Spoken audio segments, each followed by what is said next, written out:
Fala pessoal, tudo bem? Estamos de volta aí, continuando o curso de 1 Coríntios. Hoje a gente vai tratar de todo o capítulo 8.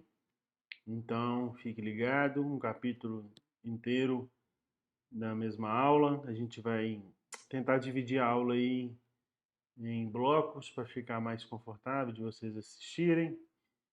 E vamos lá. O título da aula é Considere os outros superiores a si mesmo.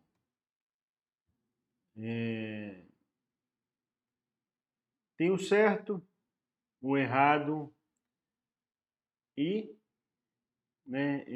todos nós sabemos com grande clareza na nossa mente que há certas coisas na vida cristã que são absolutamente claras, não tem dúvida. Por exemplo, em qualquer tempo e em qualquer lugar, amar o próximo é correto. Por outro lado, há coisas que também são essencialmente erradas. Adultério, assassinato, odiar as pessoas. Isso é em si errado. São reprováveis em qualquer tempo, em qualquer lugar. Porém, há ainda uma terceira via.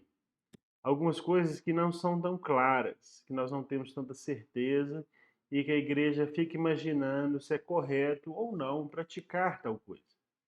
Tenho certeza que você já pensou em vários exemplos aí. O problema tratado por Paulo nesse capítulo, nessa parte da carta, pertence a esse terceiro tipo.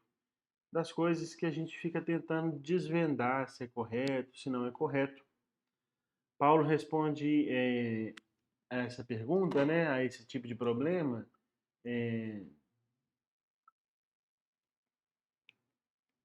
abordando sobre a liberdade cristã e sobre o amor ao irmão.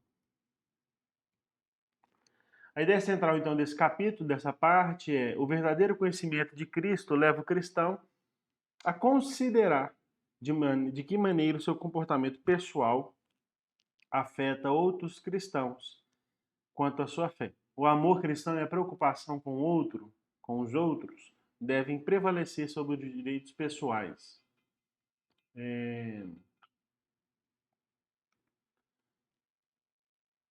Então, vamos contextualizar um pouco, como a gente sempre faz. Paulo, ele passa a responder uma outra pergunta sobre os coríntios, né? Antes ele estava respondendo perguntas sobre relacionamento, né? Sobre casamento. E agora, das questões, né, mais amplas sobre relacionamentos pessoais, ele passa então para uma dúvida pertinente relacionada de modo direto à situação doméstica dos cristãos em Corinto, que inclui parentes, amigos e colegas de trabalho, né? Vamos pensar assim, é uma coisa mais ampla, um pouco mais ampla. Mais ampla no sentido do relacionamento, né? Os relacionamentos mais amplos. O que dizer da carne servida aos seguidores de Cristo nos jantares sociais? Era permitido aos cristãos comer de tudo o que era vendido no mercado? O que comer, como comer, quando comer? Basicamente é isso. Algumas considerações sobre o texto.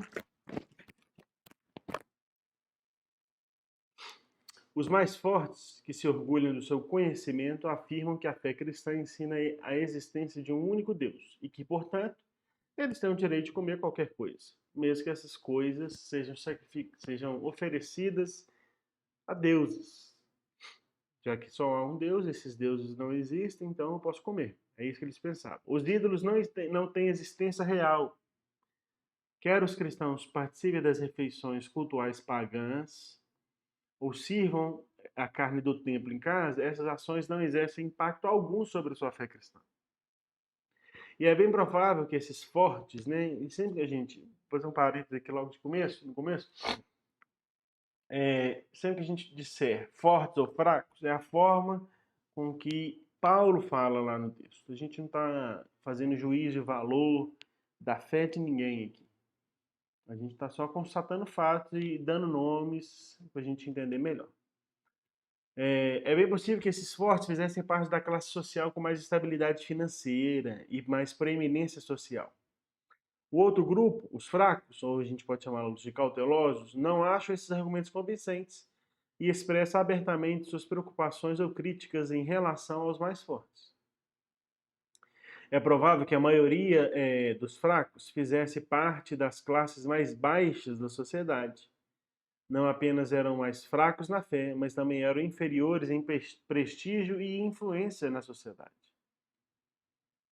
A carne oferecida aos ídolos podia ser consumida no átrio do templo de um ídolo, ou poderia ser comprada no mercado e ser servida em jantares sociais nas casas das pessoas, como o próprio Paulo diz aí mais para frente no capítulo 10. Já que nem toda a carne do animal oferecido como sacrifício era queimada, era de fato feito um sacrifício com ela, os restos eram vendidos no mercado. Para você ver o tamanho da complexidade do troço. Frequentemente, a única carne à venda era a carne oferecida aos ídolos. Em outras ocasiões, os templos forneciam carnes oferecidas a ídolos para festivais da cidade. E desse modo tornavam esse alimento disponível àqueles que, de algum outro modo, não teriam acesso a ele. Imagina vocês, era aniversário da cidade de Corinto, ia comemorar, e aí o povo lá do templo do deus do carrapato, da pulga, falaram assim, não, senhor, nós temos uns animais aqui de sacrifício, a gente já fez os nossos sacrifícios, e a gente vai doar aqui 1 tonelada de carne. É lógico que o governo ia aceitar. Carne era um artigo raro e caro. As carnes vendidas no sacrifício. E aí, com isso, todo mundo que participava do aniversário da cidade comia aquela carne. As carnes de sacrifício eram vendidas ao lado de carnes sem ser de sacrifício. Então, você misturava as carnes que eram e as carnes que não eram do sacrifício, tornando assim impossível diferenciá-las. Desse modo, os cristãos de Corinto, que procuravam evitar as carnes do sacrifício, encontravam grande dificuldade para identificar se a carne que estavam comprando era carne de sacrifício ou não era carne de sacrifício. E para piorar, há fortes indícios históricos de que a língua de porcos oferecidas como sacrifício era misturada com outras carnes. Então, olha só, uma ação maldosa dos gentios contra os primeiros cristãos, que não comiam a carne do porco, né, por causa da cultura judaica. Então, assim, a treta é pesada. No primeiro século depois de Cristo, a carne era escassa e cara e não fazia parte da alimentação diária da maioria absoluta dos coríntios. Comer carne na casa de alguém é um artigo de luxo desfrutado pelos ricos. E era evidente que essa situação criava um verdadeiro dilema de comunhão entre os membros da comunidade de Cristo.